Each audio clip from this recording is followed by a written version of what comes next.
Jharkhand BJP के अध्यक्ष और सांसद दीपक प्रकाश के नेतृत्व में शनिवार को एक शिष्टमंडल ने राजभवन जाकर राज्यपाल से मुलाकात की।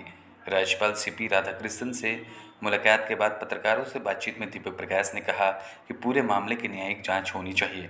इस संबंध में राज्यपाल से हस्तक्षेप का आग्रह किया गया है। उनका कहना है कि गांधी जी ने कहा था, अंतिम वसीयत गांधी जी की थी और हम सब उस अंतिम वसीयत के रूप में जब पढ़ते हैं तो उसमें पाते हैं गांधी जी ने लिखा था कि देश के आज़ादी के बाद कांग्रेस नाम का संगठन की जरूरत नहीं है, इसलिए इस कांग्रेस को तो पहले ही विलुप्त हो जाना चाहिए।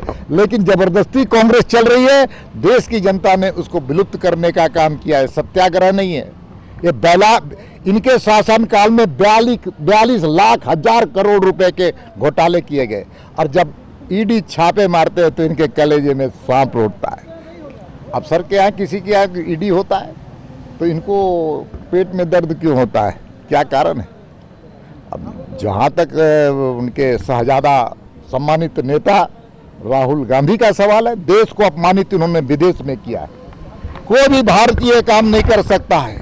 पहली बार नहीं, राहुल गांधी 4 बार विदेश यात्रा में भारत माता को, यहाँ के लोकतंत्र को, यहाँ के सदन को, संसद को और यहाँ के न्यायपालिका को अपमानित करने का काम किया है। वहीं इस पूरे मसले पर कांग्रेस ने बीजेपी पर हमला बोलते हुए कहा कि बीजेपी को अब कोई काम नहीं बचा है, इसलिए वे इस तरह से हरकत कर रहे हैं। भारतीय जनता पार्टी के कई विधायक कांग्रेस के संपर्क में हैं।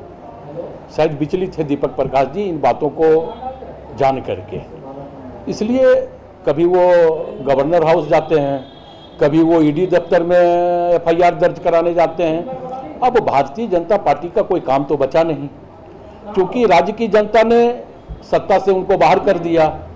भारतीय जनता पार्टी के मुख्यमंत्री स्वयं अपने कैबिनेट के मंत्री से चुनाव हार गए, तो अब भारतीय जनता पार्टी में कुछ नहीं रहा है। तो जब कुछ है नहीं तो कुछ तो करेंगे, तो कुछ जब करेंगे तो क्या करेंगे? कभी भाजपा का दफ्तर राजभवन शिफ्ट करेंगे, कभी भाजपा का दफ्तर ईडी कार्यालय शिफ्ट करेंगे।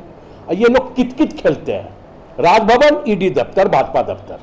तो ये जो कित-कित वाला इन लोगों का खेल है ना, राज्य की और देश की 140 करोड़ जनता पूरी लंगड़ी मार करके इन लोगों को गिरा देगी। 2024 भारतीय जनता पार्टी के ताबूत का आखिरी कील साबित होगी।